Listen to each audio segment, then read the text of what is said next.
All right, guys, so what we're going to do today is we're going to focus on posterior chain, obviously mainly lower body oriented. You're going to get some initial feedback coming from your upper back. Obviously, for stabilization, it's going to be basically in a constant isometric type position the whole time. But we're going to start with deadlifts. So instead of rack pulls, we're going to be pulling from blocks. The reason for this is because we're going to do basically a touch and go method, and to me it's a little bit better to do that with the plates hitting as opposed to the bar itself. So the rebound's a little different, and just the way the load is on the pins as opposed to on the blocks. Just find it a little bit more efficient in terms of what we're trying to get out of it. Okay, so the way this first round is going to go, so we're going to do 5 main sets. So obviously we're going to warm up, we'll do feeder sets until we get to our top weight. So we're going to get to a top weight of roughly about an 8 rep max, something we can do with perfect form for 8 reps. And then each preceding set after that, we're going to increment up 2 pounds, 5, whatever it may be, as long as we're progressing towards that lower end range. So the reps are going to be 6 to 8, so we're going to start at 8, and we're going to hopefully increase the load to, by that 4th, 5th set, you're going to get right at a max weight for the 6 rep range, okay? But again, emphasizing technique, form, it needs to be completely on point, especially for a big movement like this. Now we're going to emphasize obviously the posterior chain, your hams, your glutes, a little bit of the lower back. And some cues that really help with this is kind of think about gripping your toes into the floor to help stabilize and lock everything into place. And then also other cues, chin stays tucked and back, okay? Because you see everybody when they do deadlift, RDLs, or whatever it is, as soon as they start bending over, they extend the neck up, and then that kind of shuts off basically your posterior chain. The muscles won't fire properly, not to mention the strain that it puts on your C-spine. So always think about a neutral position. So if you're tucking your chin back and down, everything's going to stay neutral. So even as you're bending over, them eyes should follow the ground, but everybody wants to look up, okay? So we're going to make sure that stays locked in. It's going to help everything else fire properly when we're doing the movement. And it's just something that you got to kind of do over and over and over and regrain in your head, because everybody tends to naturally want to do this, okay? So that's something you want to completely avoid. So that's another cue for when you're any variation of deadlift. I don't care if it's a Romanian, a full deadlift, or whatever it may be. So we're going to start here. We're going to build up. We're going to actually do some activation stuff first. Make sure the glutes are firing properly, your legs are turned on, your core midsection's all turned on, and then we're going to start building up in weight and go from there. Tilting that pelvis into a neutral position, so obviously the rib cage, shorten that position, tight here, and then you're going to drive your heels in together, neutral position, and come up and squeeze that glute med for 2 to 3 seconds as hard as you can. Back down, and when you go down, just practice on keeping this neutral. I don't care if your head has to stay up, that's fine. And then come up and squeeze as hard as you can. You just don't want any hyperextension in the lower lumbar. Squeeze those glutes, keep everything neutral.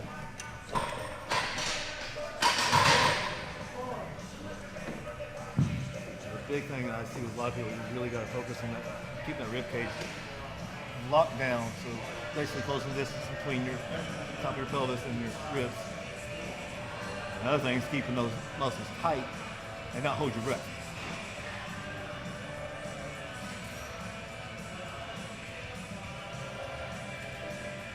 This is a big issue. I see a lot of people with why they have knee issues or anything, because their hips aren't able to really open up. And they do that just because they're hyperextending all the time.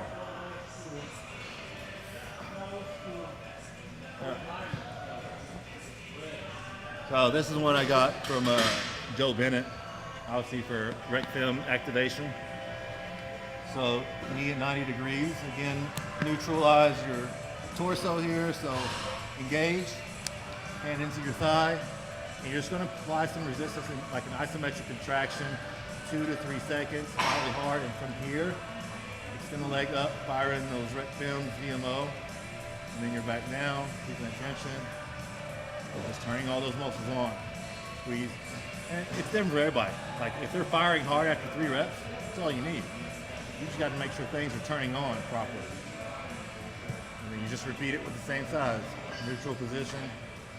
Push into the knee slightly and extend.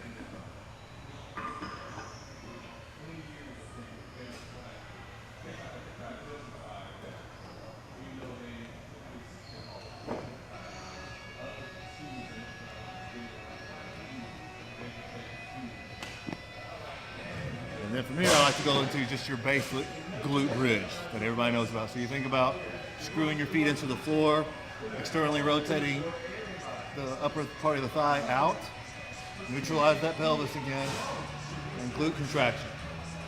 You see a lot of people that come up and they hyperextend just to get more range, and that you're not firing your glutes at all, you're just putting pressure on your lower lumbar.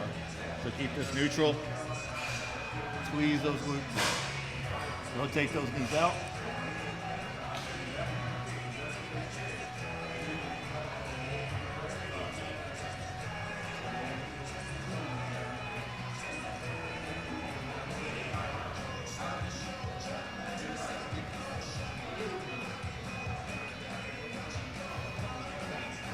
You see a lot of people just don't take the time to warm up properly or to get things activating properly. That's why people get hurt, they get injured. They don't want to take the time to do this shit, and then they'll get in here and come in and just throw a bunch of weight on the bar and just start going to town. And guess what? If our muscle isn't firing correctly, whether it's your glutes, your core, or whatever, you go in there and do that main lift, you get up to some heavy loads and that's not firing, that's what's going to happen.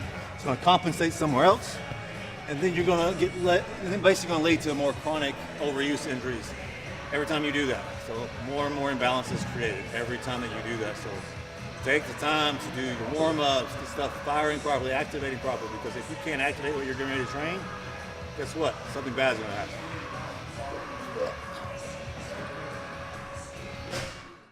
Rounded over in the lower lumbar. Okay, so this is where you want to really rotate that pelvis into a posterior tilt. Yep. Your hips are forward, so drop down. Keep that tilt. Your glutes should be basically turned on at this point. Now come up, fire them hard, squeeze. There should be almost 80-90% glutes here.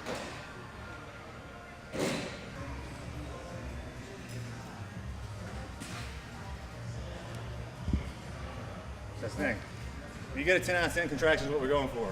So, like I said, it could take 2 reps, it could take 10 reps, it could take multiple sets of. I actually don't recommend more than 5 or 6 when you're doing activation stuff, because you kind of start overthinking and you're starting to fatigue. But we don't want fatigue. We want just to turn things on and to activate. All right, we don't want to really fatigue stuff before we actually start training. So we're good there. So now we're just going to build into the warm-ups here and go from there.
Alright, so we just got done doing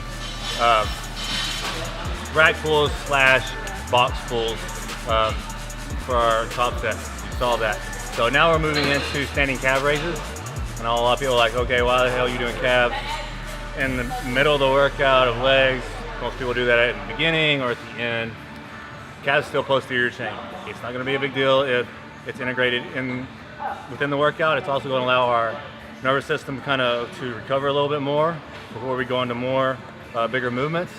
So what we're going to do here, we're going to do a max weight of 10 reps is the weight we're going to use, and we're going to do that for max reps. So basically a 10 rep max, and you're going to do max reps for that, and then at the end of every set you're going to do a 10-second iso hold in the stretch position every single set. All right, so basically work up to a hard 10 and do max reps for that, 10-second iso hold at the bottom of every single set. So we're going to hit 4 sets of this, and then we'll move on.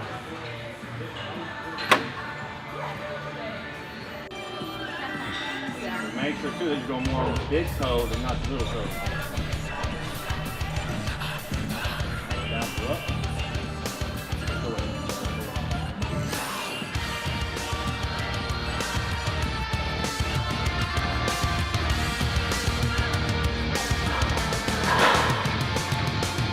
I can feel the animal inside. My resolve is weakening, pounding in the doors of my mind. Stealing all my power. I cannot begin to describe the hunger that I feel again. Run if you intend to survive, for the beast is coming to life, taking more than the glimmer on this tainted moonlight. Death approaches on this night, for the animal soulless mind. We will meet and bleed in a round before your eyes. I am no control this time, and now we both shall die in hell tonight.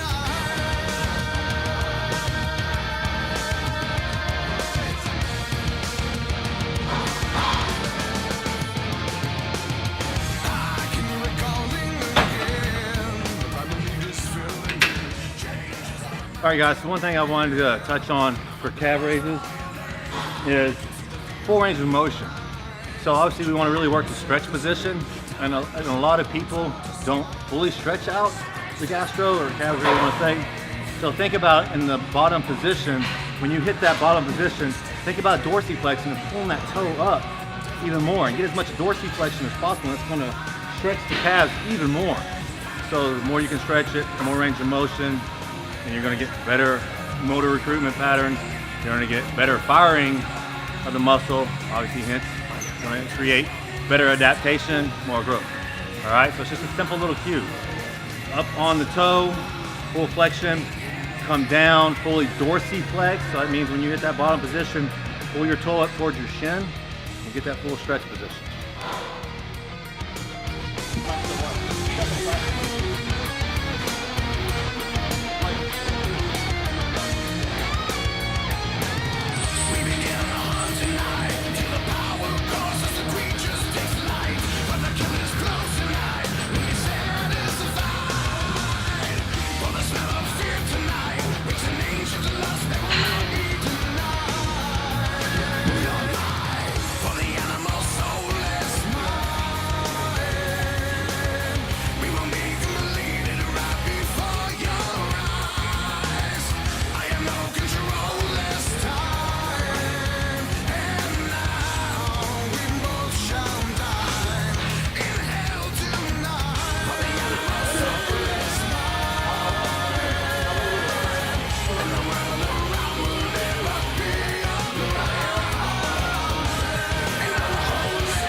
Let's go back to deadlifts. Yeah. Oh, you're trying to film me suffering over here? Try 50 reps. This shit sucks. In a good way. Oh. Alright, so next movement here. Good old glute ham raises.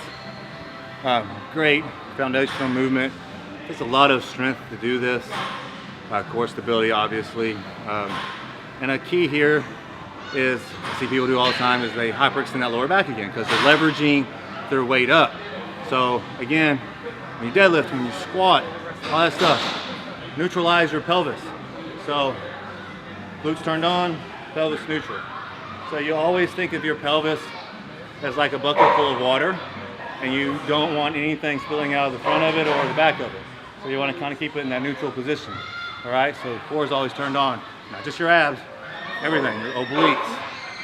So we're doing max reps here, and on your last rep, 10-second iso hold in the horizontal position. And you're not just sitting there, you're actually actively flexing your hamstrings, your glutes, your calves, all at the time. Because people will do iso holds and they just kind of relax and sit in that position. You ain't getting anything out of that. Contract. I mean, you should fire in those muscles as hard as possible when you're doing this stuff to get more out of it. So you're obviously trying to recruit as much muscle fibers as possible. So actively think, contract, contract, contract, contract.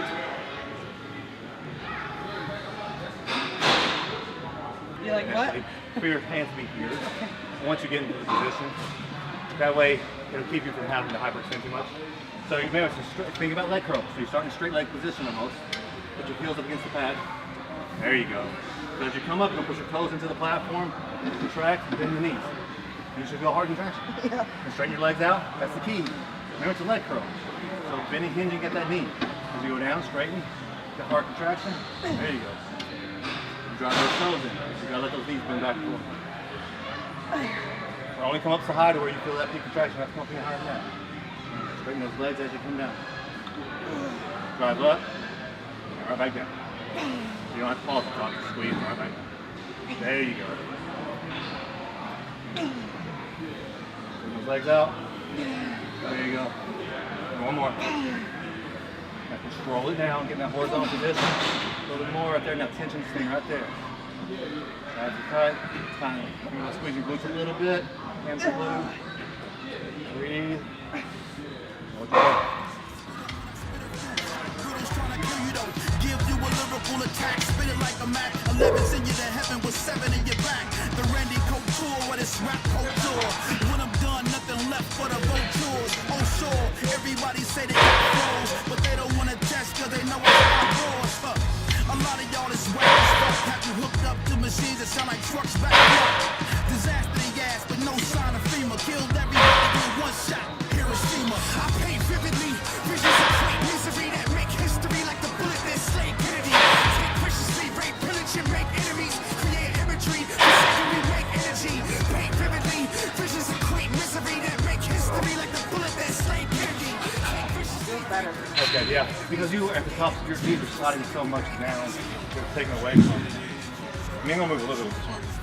So start the legs, almost lock, but not quite obviously. And then bend and hinge, there you go. So don't think about two range motion, it's just here and here. This is what's moving. Yeah, you're bending at the hip? Yeah. This is locked in, this doesn't move. This and this is what moves. So think about leg curls that you're pulling from here to here is one unit, okay? Drive those toes as you come up. And back down. If that's all you got, that's fine. Don't force yourself past the range that you can work in. Squeeze down. Those legs as you come up. And hold. Hold. 4, 5, 7, 8. That's it. Back up. For second we make energy. Paint vividly, visions of great misery that